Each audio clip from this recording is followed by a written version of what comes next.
And I need to tell you that I was nervous, because in front of me was a 17-month journey that looked like me getting up every morning at 5 o'clock, rain, shine, or minus 40 winter, and walking 35,000 steps, 24 kilometers. And when it was done, it would see me walk over 9,000 kilometers.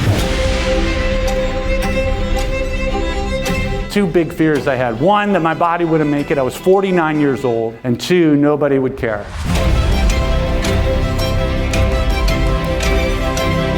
One of the biggest things that I believe in is possibility.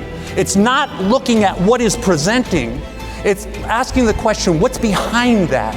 Predictable patterns say that this is probably going to look like this tomorrow, but what if it was a little different? What if there was something else? That's possibility. Our possibility is on the other side of a set of actions that are oftentimes uncomfortable.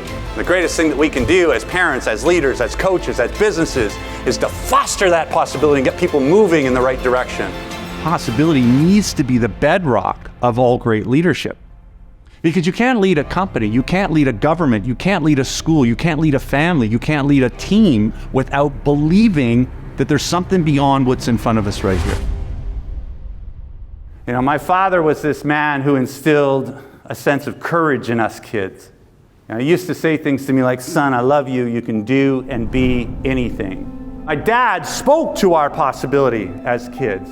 Unfortunately, in 1975, my father passed away suddenly from a heart attack. Mom remarried really quick, and the next guy that came into our home, he wasn't anything like my dad. He was a violent, abusive alcoholic. I went from a father who would say, "I love you, you can be and do anything," to a man who would say things like, "You're stupid, you're dumb, and you'll never amount to anything."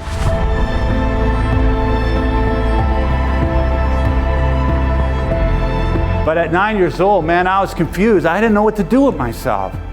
I had lost my dad and I didn't know what to do with all this grief. By the time I was 15, I got kicked out of the house.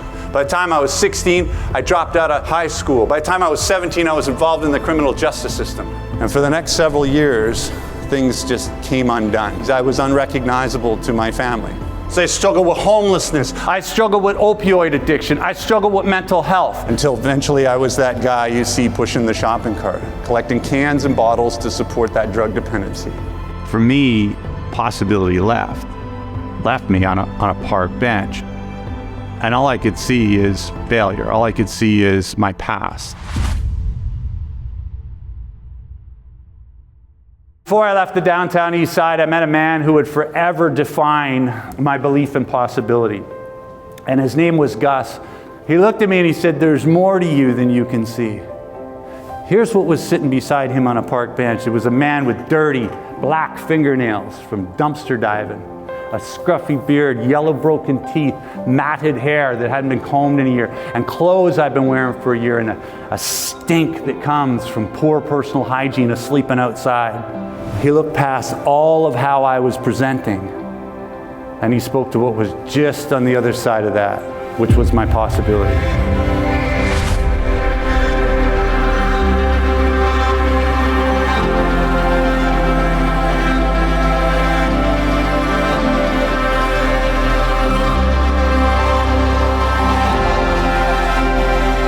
A long time ago, I made a promise on a street corner, and I feel this tugging, I feel this calling to do something, to give back.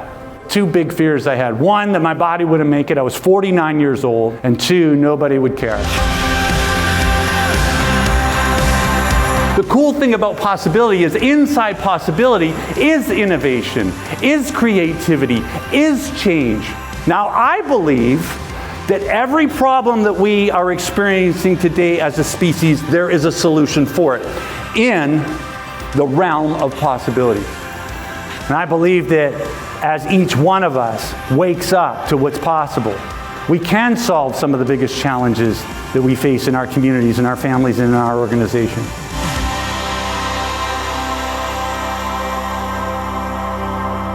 I am the least likely guy in the world to have walked, 9,000 kilometers across a continent.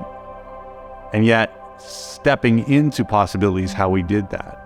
There was fear, but there was action in the face of fear. And I think that's really the key.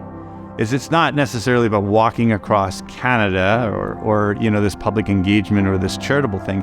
It really speaks to that human potential component, which is infinite possibility.